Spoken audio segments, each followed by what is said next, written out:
राधे राधे। राधा रानी की कृपा आप सब पर बनी रहे। हर हर महादेव। आज की इस वीडियो में हम रवि प्रदोष व्रत की कथा सुनेंगे।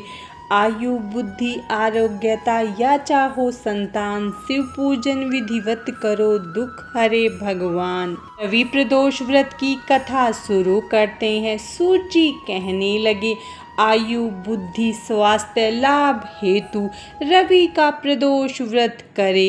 इसकी विधि इस प्रकार है। प्रातः काल स्नान कर निराहार रहकर शिव ध्यान में मगन हो। भगवान शिव के मंदिर में जाकर शंकर जी की पूजा करे। पूजा के पश्चात अर्धपुंड त्रिपुंड का तिलक धारण करे। बेल पत्र चढ़ाएं, धूप दीप अक्षत से पूजा करे। ऋतु फल चढ़ाए, मंत्र का रुद्राक्ष की माला से जप करे। ब्राह्मण को भोजन करा, सामर्थ्य अनुसार दक्षिणा दे। तत्पश्चात मौन व्रत धारण करे। व्रत करने वाले को सत्य भाषण करना आवश्यक है।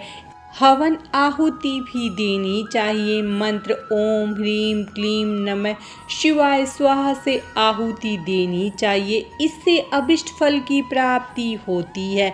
व्रत करने वाला पृथ्वी पर शयन करे, एक बार भोजन करे, इससे सब कार्य सिद्ध होते हैं। श्रावण मास हो तो इसका विशेष महत्व है। यह सर्व सुख धन आरोग्यता देने वाला है।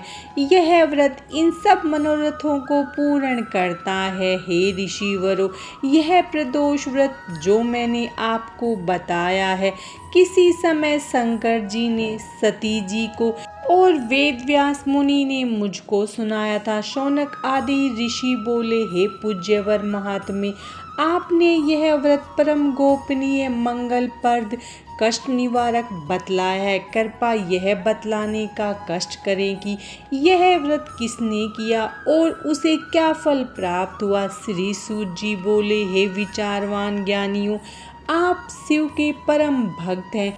आपकी भक्ति देखकर मैं व्रती पुरुषों की कथा कहता हूँ। एक गांव में अति दीन ब्राह्मण निवास करता था। उसकी साध्वी स्त्री प्रदोष व्रत किया करती थी। उसके एक ही पुत्र रतन था। एक समय की बात है, वह पुत्र गंगा स्नान करने के लिए गया। दुर्भाग्यवश मार्ग में चोरों ने उसे घेर लिया और वे कहने लगे कि हम तुम्हें मारेंगे नहीं, तुम अपने पिता के गुप्त धन के बारे में हमें बता दो। बालक दीन भाव से कहने लगा कि बंधुओं, हम अत्यंत दुखी दीन हैं, हमारे पास धन कहाँ है। तब चोरों ने कहा कि तेरे इस पोटली में क्या बंधा है। बालक ने निसंकोच कहा कि मेरी माँ ने मेरे लिए रोटियां दी है। यह सुनकर चोरों ने अपने साथियों से कहा कि साथियों, यह बहुत ही दीन दुखी मनुष्य है, अतः हम किसी और को लूटेंगे। इतना कहकर चोरों ने उस बालक को जाने दिया। बालक वहां से चलते हुए एक नगर में पहुंचा। नगर के पास एक बरगद का पेड़ था। वह बालक उसी बरगद के वृक्ष की छाया में सो गया। उसी समय उस नगर के सिपाही चोरों को खोजते हुए उस बरगद के वृक्ष के पास पहुँचे और बालक को चोर समझकर बंदी बना राजा के पास ले गए। राजा ने उसे कारावास में बंद करने का आदेश दिया। ब्राह्मणी का लड़का जब घर नहीं लौटा तब उसे अपने पुत्र की बड़ी चिंता हुई। अगले दिन प्रदोष का व्रत था।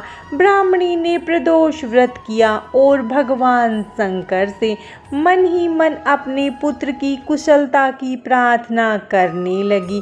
भगवान शंकर ने उस ब्राह्मणी की प्रार्थना स्वीकार कर ली।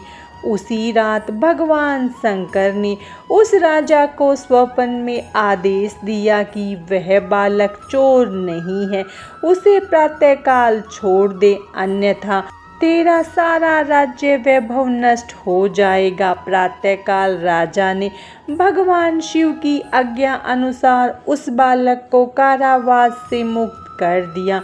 बालक ने अपनी सारी कहानी राजा को सुनाई। सारा वृतांत सुनकर राजा ने अपने सिपाहियों को बालक के घर भेजा और उसके माता पिता को राज दरबार में बुलाया। उसके माता पिता बहुत ही भयभीत थे। राजा ने उन्हें भयभीत देखकर कहा कि आप भयभीत न हो, आपका बालक निर्दोष है। राजा ने ब्राह्मण को 5 गांव दान में दिए, जिससे कि वे सुखपूर्वक अपना जीवन व्यतीत कर सके। भगवान शिव की कृपा से ब्राह्मण परिवार आनंद से रहने लगा। अतः जो मनुष्य रवि प्रदोष का व्रत करता है वह सुखपूर्वक और निरोगी होकर अपना संपूर्ण जीवन व्यतीत करता है। उसके जीवन में खुशहाली आती है। रवि प्रदोष व्रत की कथा समाप्तम। भगवान शंकर और माता पार्वती की कृपा आप सब पर बनी रहे। हर हर महादेव। राधे राधे।